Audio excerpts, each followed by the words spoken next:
Assalamualaikum warahmatullahi wabarakatuh. Kami dari kelompok 3. Di sini kami ingin mempresentasikan hasil makalah kami yang berjudul Review Pengendalian Internal Audit. Di sini saya sebagai pembaca pertama, perkenalkan nama saya Nurjana Siregar, NPM 19100013. Baiklah, yang pertama di sini saya akan menjelaskan terlebih dahulu apa itu pengertian dari review. Review merupakan jasa yang memungkinkan praktisi akuntansi dalam memberikan pernyataan tentang dasar prosedur, namun tidak memerlukan bukti secara keseluruhan seperti jasa audit. Artinya, ruang lingkup dari jasa review lebih sempit dan kurang detail seperti audit, sehingga jasa review hanya memberikan analisis dari ringkasan temuan dan direkomendasi terkait dari temuan tersebut. Sedangkan pengertian audit di sini merupakan suatu proses sistematis untuk memperoleh serta mengevaluasi bukti secara objektif mengenai kegiatan dan peristiwa ekonomi. Audit sendiri terbagi menjadi 3 bagian. Yang pertama, audit laporan keuangan, yang kedua audit kepatuhan, dan yang ketiga audit operasional. Selanjutnya di sini ada pengertian pengendalian intern menurut PSAP, yaitu pengendalian intern suatu proses yang dijalankan oleh Dewan Komisaris, manajemen, dan personal lainnya.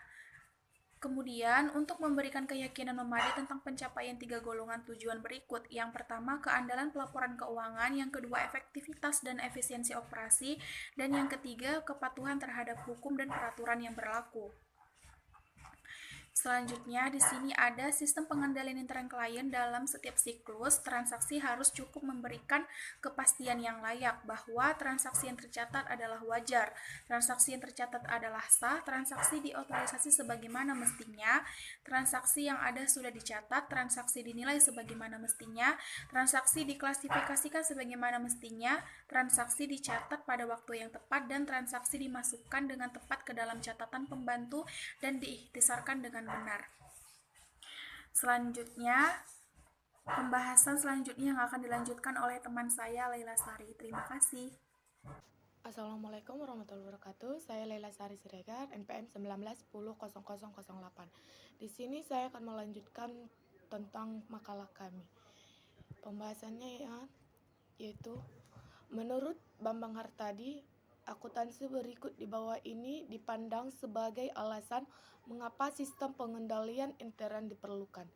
A. Luas dan ukuran kesatuan usaha yang menjadi begitu kompleks dan meluas sehingga manajemen harus mempercayai berbagai macam laporan-laporan dan analisis-analisis. B.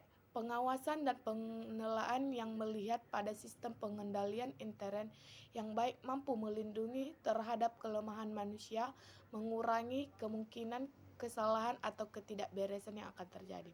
C. Tidak praktis apakah akuntan untuk memeriksa secara keseluruhan dan keterbatasan uang jasa tanpa mempercayai sistem pengendalian intern. Tujuan auditor memahami struktur pengendalian intern adalah sebagai berikut. 1. Memenuhi standar auditing, khususnya standar pelaksanaan auditing. 2. Untuk menentukan kemungkinan dilakukannya pemeriksaan. 3. Untuk menentukan luasnya ruang lingkup audit, menentukan bukti-bukti audit yang harus dikumpulkan. 4. Untuk menentukan sebagai dasar rekomendasi kepada manajemen untuk mengendalikan perbaikan supaya SPBI semakin sempurna. B. Komponen-komponen pengendalian intern.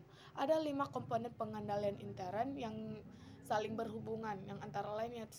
Lingkungan pengendalian. Lingkungan pengendalian menetapkan suasana dari suatu organisasi yang mempengaruhi kesadaran akan pengendalian dari orang-orangnya. Lingkungan pengendalian merupakan fondasi dari semua komponen pengendalian intern lainnya yang menyediakan disiplin dan struktur. 2. Penilaian risiko. Penilaian risiko untuk tujuan pelaporan keuangan adalah identifikasi, analisis, dan pengelolaan risiko suatu entitas yang relevan dengan penyusunan laporan keuangan yang disajikan secara wajar sesuai dengan prinsip-prinsip akuntansi yang berlaku secara umum. 3. Informasi dan komunikasi. Sistem informasi dan komunikasi yang relevan dengan tujuan pelaporan keuangan yang memasukkan sistem akuntansi terdiri dari metode-metode dan catatan-catatan yang diciptakan untuk mengidentifikasikan, mengumpulkan, menganalisis, dan mengklasifikasi dan mencatat, melaporkan transaksi-transaksi entitas yang ada, kualitas dari aktivitas dan kewajiban yang berhubungan. 4.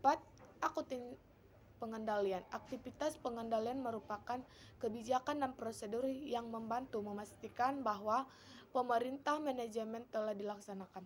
5. Pemantauan. Pemantauan adalah suatu proses yang menilai kualitas kinerja pengendalian intern pada suatu waktu. Cukup sekian, saya Rina Salam. Assalamualaikum warahmatullahi wabarakatuh.